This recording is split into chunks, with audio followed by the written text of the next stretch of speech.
The Gatekeeper by Eugene Mathena. First of all, I want to say that everything written in this story is true. It really happened, in my mind whilst I was asleep. I had been having the same dream every night for 3 days in a row. It was always the same. I find myself sitting next to a beautiful calm stream and watching the water run over the rocks within the stream. The water is always crystal clear. I sit there just basking in the serenity until I wake up from the dream. The next night, the same thing. Finally, I make up my mind I must make myself get up and explore this beautiful paradise that my mind had created. The next night, I find myself within this dream again. I'm sitting on a rock, more like a boulder, but I'll call it a rock, and I'm watching the water again. I remember what I had told myself before falling asleep. Within the dream world tonight, make yourself get up and look around. I stood up and looked each direction. I was looking for something that looked like a pathway through the wonderful flowers and trees that seemed to just sway back and forth on their own accord without any type of breeze. I see 3 pathways, one to my left, one to my right, and one directly behind me. I chose the path to my right. I began walking it and taking my time and looking at all the wondrous beauty. I see birds I have never seen before and all kinds of different types of insects, all full of colors and beauty. The grass wasn't like grass in my conscious world. Here, after stepping on it, pressing it flush, it then would raise right back to the way it was. When I picked a flower, a pretty red one, as soon as I had picked it, another one grew and replaced it. This place was awesome. I followed the pathway for about a half of a mile when I found myself entering into a field of grass, and ahead in a distance, I could barely see someone. I walked toward the person. I noticed it was a woman. She looked to be working in her flower garden. She was dressed in beautiful blue Victorian dress, and she had flaming red hair and eyes like emeralds. I said, "Hello," and she said, "Hello, Eugene."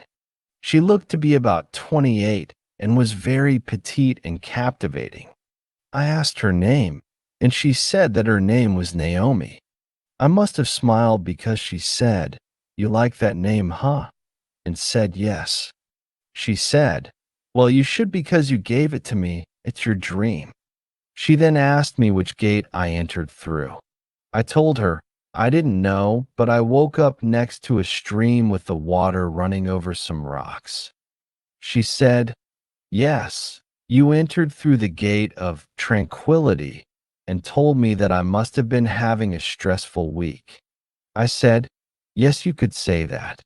She then invited me inside her small, quaint home for some tea. I said, "Sure, I'd love some, but I like," and before I could get it out, she said, "I know, you like Earl Grey." I laughed, and she said, "Remember, this is your dream." We walked up some steps to get to the front door, and it was already open, and we walked inside. Her home was beautiful. Everything was neat and clean, and she had fine china and antiquities in every direction. We hadn't been in there but a few seconds, and my tea was poured, and she handed it to me. I sipped the tea, and strangely, it didn't even burn my mouth. I asked her if she has a family and where they were. She said she lives alone and that she is the gatekeeper of the Tranquility Gate that opens into the vastness of her land. We spoke for several minutes while sipping our tea, and I asked her if all of her land, which she was the keeper of, was as beautiful as what I had seen so far. She said, "Well, it is, but there is this one area that you have created in your mind that is off limits to everyone." She then added, "Even you don't like to be there. That's why your mind created it." I asked her, "Well, since I created it, then couldn't we go see it and enter this forbidden wasteland?" She said, "Yes, but you may not like what you see." That place was created for a reason.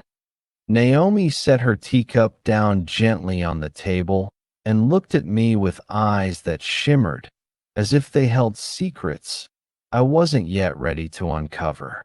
Her voice softened, almost as if she was hesitant to say more.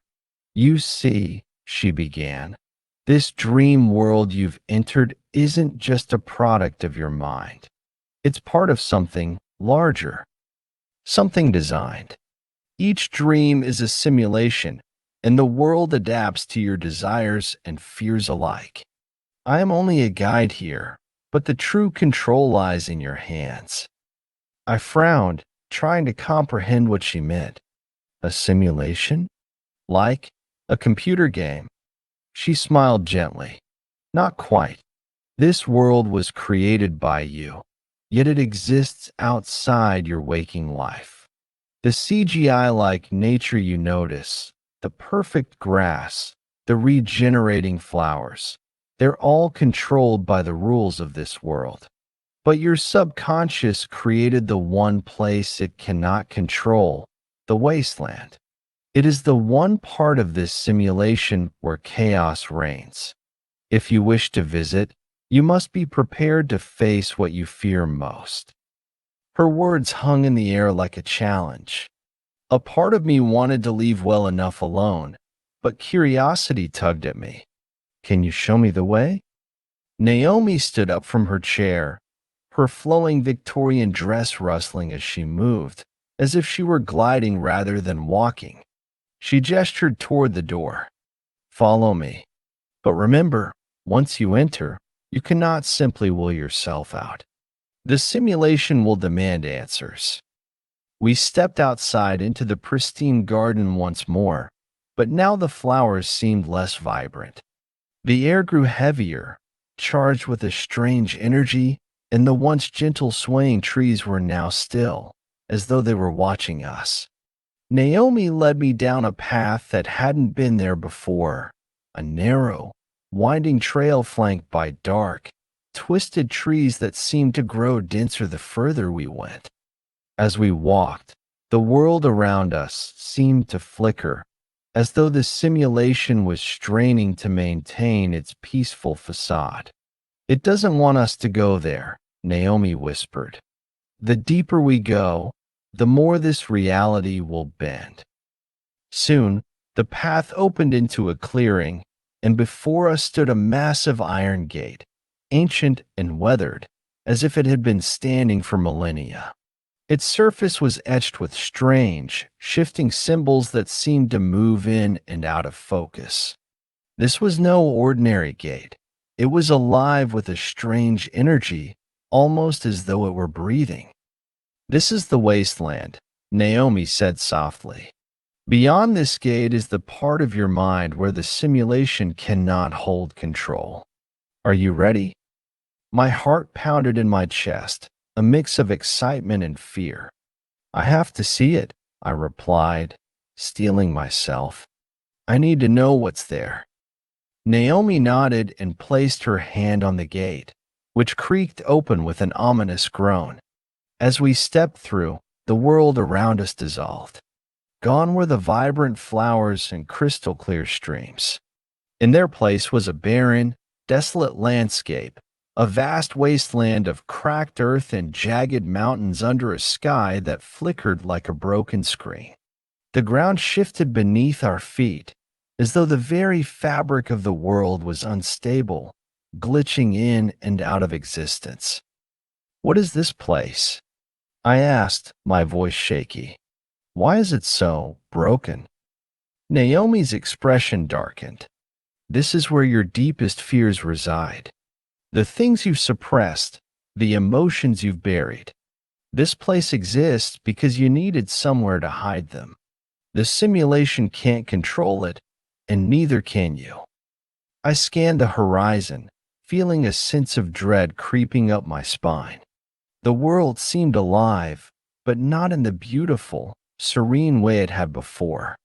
Here, it was hostile, chaotic, as though the simulation was unraveling at its seams.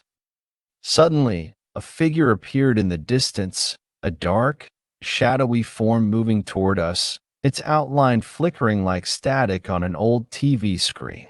As it approached, I felt a chill in the air. There was something familiar about the figure, something unsettling. "Who is that?" I asked, my voice barely above a whisper. Naomi's eyes were fixed on the figure. "That is you." The figure drew closer, and I saw it clearly, a twisted, distorted version of myself, like a reflection in a shattered mirror. Its eyes were hollow, its face contorted in a grimace of anger and fear. It was a manifestation of everything I had tried to hide from the regrets, the insecurities, the darkness I refused to acknowledge. "It's a mirror," Naomi said softly. "The simulation is showing you what you've become when you deny your true self." I stood frozen, staring at the shadowy version of me. It raised its hand, and the world around us trembled. The sky flickered, the ground split open, and everything seemed to collapse into chaos. My heart raced as I felt the ground give way beneath me. In that moment, something shifted inside me. I realized that this wasteland wasn't just a nightmare. It was a part of me, a part one had been running from. If I was going to survive this simulation, I had to face it.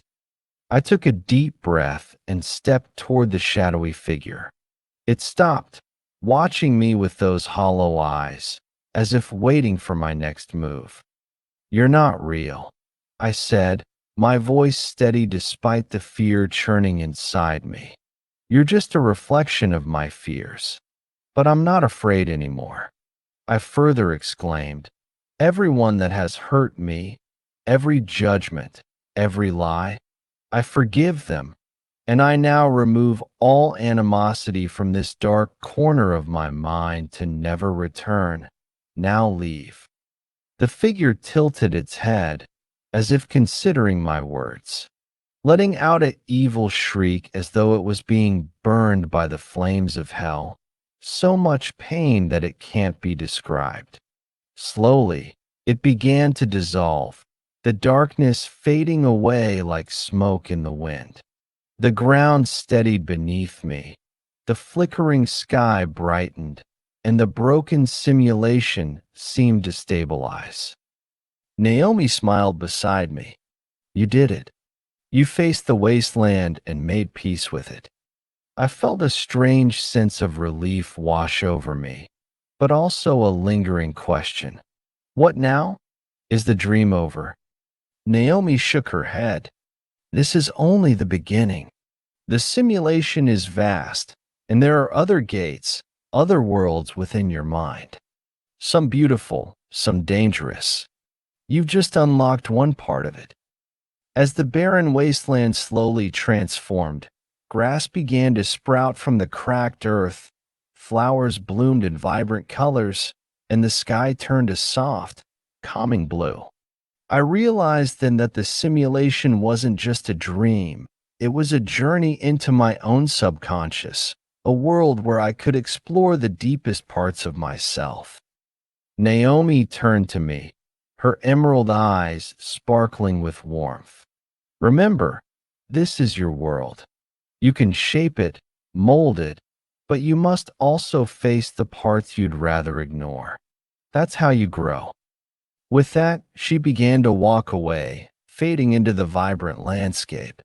I watched her go, feeling a sense of completion but also curiosity. There was so much more to explore, so many more gates to open.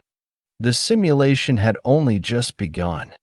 I then woke up from the dream, and this time with a feeling of completeness, a satisfaction. But I knew I would soon go back.